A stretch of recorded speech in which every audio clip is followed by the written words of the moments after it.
بسم اللہ الرحمن الرحیم۔ اپنے نفس کو اہل کمالات بزرگوں کی عقول کی امداد کے بغیر کب مغلوب کر سکتے ہیں؟ نفس کے مغلوب کرنے کا بہترین تدبیر مرشد کامل کی صحبت ہے۔ اے فنون کے ماہر، اگر تم کسی کنویں کے اندر بیٹھ جاؤ اور طلب رزق کی پرواہ نہ کرو تو رزق تمہارے پاس خود چل کر کب آئے گا؟ جو شخص صبر کا طالب ہو، رزق اس کے سامنے خود بخود آتا ہے۔ تکلیف اور کوشش تیری بے صبری سے ہیں۔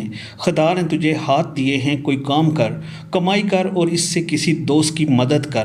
جو شخص کسی کسب میں پاؤں رکھتا ہے وہ دوسرے دوستوں کو مدد دیتا ہے۔ اہل عالم کے درمیان پیٹ بھرتے رہنا اور کوئی کام نہ کرنا شرط انصاف نہیں، سیدھا طریقہ کام و کسب کرنا ہے۔ تیرا نفس جب تک دنیاوی جاہ و دولت سے مست ہے، یاد رکھ کہ تیری روح نے کرب حق کا غیبی خوشہ نہیں چنا۔ جو کوئی جسمانی لذت کی گھاس چرتا ہے وہ بھیڑ بکری کی طرح قربانی ہو جاتا ہے۔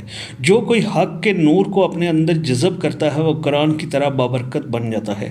دنیا کی غذا کا تو یہ حال ہے کہ اگر تم کھاؤ تو کوے کی طرح بھوکے رہو گے، اور اگر زیادہ کھا جاؤ تو ڈکار تمہارے دماغ کو بند کر دے گا۔ مستقل سے مراد اپنی موت کو یاد رکھنا اور ماضی سے مراد اگلے دوستوں کا مرنا۔ اے انسان، تو ایک کیڑا ہے گندگی سے بھرا ہوا، اس پر بھی تو نے جہاں میں اپنی فخر و غرور کا ایک ہنگامہ ڈال رکھا ہے۔ تو نے لذت جسمانیہ سے اپنے اوپر پوست پر پوست چڑھا رکھے ہیں، اس لیے تو پوست کی طرح جہنم کی آگ اور دھوئیں میں پڑنے کے لائق ہے۔ عورت شہوت میں اندھی ہو جاتی ہے جب اس پر غلبہ لذت ہوتی ہے، کیونکہ عورت روئی اور مرد آگ کی مانند ہے۔ کیونکہ جب روئی آگ سے ہمکنار ہوتی ہے تو پھر آگ کے چلنے سے پرہیز کہاں ممکن ہے؟ بس جہاں تک ممکن ہو شہوت کا غلام مت بنو، یہ تیرے گھر اجاڑ دے گی۔ اے انسان، جا اس خواہش نفسانی کو چھوڑ دے تاکہ رحمت حق کی خوشبو تیرے دماغ میں پہنچے۔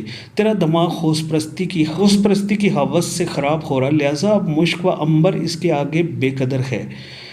تو کوے کی طرح گندگی پر عاشق ہے، اس لیے مشک کی خوشبو تیرے دماغ پر اثر نہیں کرتی۔